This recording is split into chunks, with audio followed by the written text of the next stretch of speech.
নদিয়া রানাঘাটে পোস্টাল ব্যালটকে কেন্দ্র করে নতুন করে রাজনৈতিক বিতর্কের সৃষ্টি হচ্ছে। একটি ভাইরাল ভিডিও ঘিরে বিজেপি ও তৃণমূল কংগ্রেসের মধ্যে শুরু হয়েছে তীব্র বাকযুদ্ধ।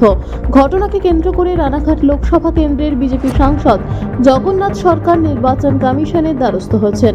সাংসদ জগন্নাথ সরকারের অভিযোগ, ভাইরাল হওয়া ওই ভিডিওতে দেখা যাচ্ছে রানাঘাট উত্তর পূর্ব এবং রানাঘাট দক্ষিণ দুটি পৃথক বিধানসভা কেন্দ্রের পোস্টাল ব্যালট একই ব্যালট বাক্সে জমা করা হচ্ছে। তার দাবি, এটি নিছকই প্রশাসনিক ভুল নয়, বরং পরিকল্পিতভাবে ভোট প্রক্রিয়াকে প্রভাবিত করার চেষ্টা। তিনি আরও অভিযোগ করেন, সরকারি কর্মচারীদের দীর্ঘক্ষণ লাইনে দাঁড় করিয়ে রেখে ভোটদানে নিরুৎসাহিত করা হচ্ছে, যাতে অনেকেই ভোট না দিয়েই ফিরে যান। পাশাপাশি বিজেপির অভিযোগ, ভোট কুশলী সংস্থা আইপ্যাকের মদতে এলাকায় এলাকায় ভোটারদের ভয় দেখানো হচ্ছে। বিজেপি এজেন্টদের বুথ সংলগ্ন এলাকায় কাজ করতে বাধা দেওয়া হচ্ছে। এছাড়াও প্রবীণ ভোটারদের বাড়িতে গিয়ে চাপ সৃষ্টি করে ভোট নেওয়া, এমনকি ব্যালট ছিনতাইয়ের মতো ঘটনাও ঘটছে বলে দাবি করেছেন সাংসদ। সমস্ত অভিযোগ জানিয়ে তিনি নির্বাচন কমিশনের কাছে লিখিত অভিযোগ দায়ের করেছেন। জগন্নাথ সরকারের বক্তব্য, সাধারণ মানুষের গণতান্ত্রিক অধিকার খর্ব করার যে চেষ্টা চলছে তা কোনোভাবেই মেনে নেওয়া হবে না। অন্যদিকে বিজেপির এই সমস্ত অভিযোগ উড়িয়ে দিয়ে তৃণমূল কংগ্রেসের পাল্টা দাবি, সাংসদ শিশুসুলভ আচরণ করছেন এবং ভিত্তিহীন অভিযোগ তুলে রাজনৈতিক ফায়দা তোলার চেষ্টা করছেন। পোস্টাল ব্যালটকে কেন্দ্র করে শুরু হওয়া এই বিতর্ক আগামী দিনে নদিয়ার রাজনৈতিক আবহে আরও উত্তাপ বাড়াবে বলেই মনে করছে রাজনৈতিক মহল। পরিকল্পিতভাবে হচ্ছে, এর পেছনে ব্যালটের যে ভোটিং পেছনে আইপ্যাকের ষড়যন্ত্র রয়েছে, যাতে ভারতীয় জনতা পার্টির ভোটগুলো নষ্ট হয়।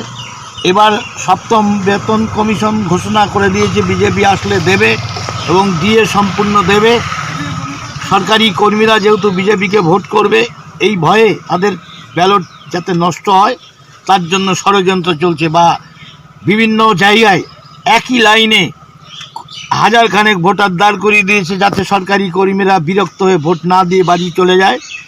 বিভিন্নভাবে পরিকল্পনা করে সেই ভোটটা নষ্ট করা, ইউনিয়নের মাধ্যমে কারো ব্যালট ছিনতাই করে ভোট নেওয়া, এটা বাংলার একটা ষড়যন্ত্র, আইপ্যাকের ষড়যন্ত্র। এক সাংবাদিক বন্ধুর প্রশ্নের উত্তরে জনৈকা বিজেপি নেতৃত্ব মন্তব্য করেছিলেন যে হরমুজ প্রণালী থেকে যে তেল আমদানির জাহাজ চলাচল ব্যাহত হচ্ছে তার পিছনে নাকি তৃণমূলের কারসাজি আছে। তো এই ধরনের হাস্যকর মন্তব্য, এটা ওদের মুখে শোভা পায়, বিজেপির নেতৃত্বের মুখে ঠিক ওই রকমই শিশুসুলভ মন্তব্য করেছেন জগন্নাথবাবু। গোটা বিষয়টা উনি ক্লিয়ার করুক আগে, কী ঘটনা ঘটেছিল। তার মধ্যে কোনোভাবে কোনো সংস্থা, কোনো দলের বিন্দুমাত্র কোনো ভূমিকা যদি থাকে, নিশ্চয়ই তার মূল্যায়ন হবে, নাম্বার ওয়ান। নাম্বার টু হচ্ছে, ওদের সাথে কমিশনের এত ভালো সম্পর্ক, কমিশনের কাছে কমপ্লেন করছে না কেন? নদিয়া থেকে নিজস্ব প্রতিনিধির রিপোর্ট, টিভি নিউজ 10। মন যখন যাচায় হাতের কাছে পায়, নালন্দা ফরচুন পার্ক। দরজার সামনে জাতীয় সড়ক, জানলা খুললেই এয়ারপোর্ট, পা বাড়ালে রেলওয়ে স্টেশন, ইচ্ছে হলেই পছন্দের বাজার, মিনিটের মধ্যে স্কুল, কলেজ, হাসপাতাল। নালন্দা ফরচুন পার্ক, গোপাল মাঠ, দুর্গাপুর, পশ্চিম বর্ধমান। দক্ষিণবঙ্গের বেস্ট লোকেশনে হাতের মুঠোয় উন্নত জীবনযাপন। নালন্দা ফরচুন পার্ক, আপনার একান্ত আপন বাড়ি।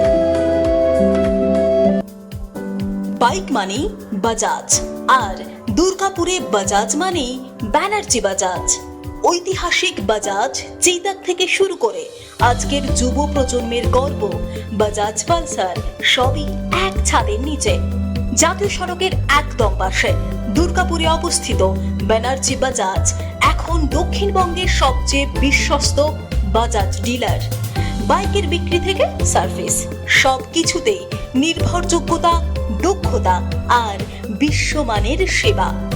আজই চলে আসুন ব্যানার্জি বাজাজ দুর্গাপুরে। বাইক কিনুন আর বাজাজের গর্ব অনুভব করুন।